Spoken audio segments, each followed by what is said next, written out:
За үзэгчдээ бид та бүхнийг 2024 оны онцлог хүүхдээр шалгарсан. За Генезийн дээд амжилт тогтоосон Чингэн муутай уулзаж байна. За өдрийн мэнд хүргэе. Өдрийн мэнд.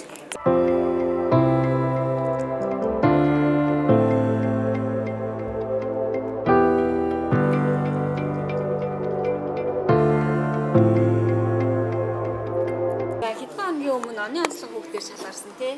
Ямар сэтгэл төрсөн бэ? Гоё.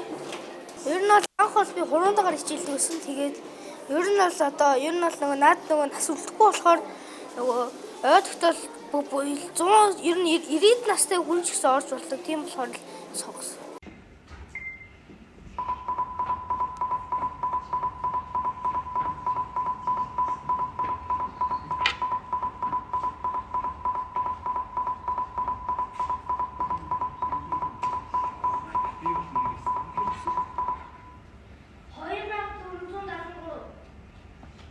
За super.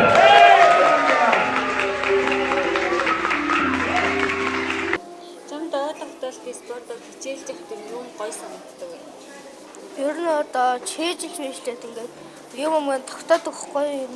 Тэгээд хоёр толгой ажиллаад Сүүлд явсан тэмцээний хэцүү зүйл байсан уу? Асуудал тулгарсан уу? гайг өсөн. Тэгээд тэндээ ямар ч гэсэн оролцоод тэгэл саяхан тэмцээнд орсон шүү дээ.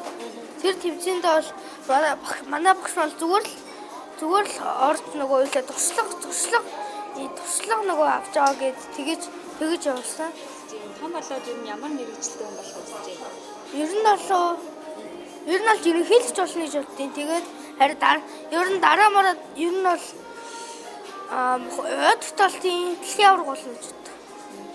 Яагаад ерөнхийлөгч болно гэж?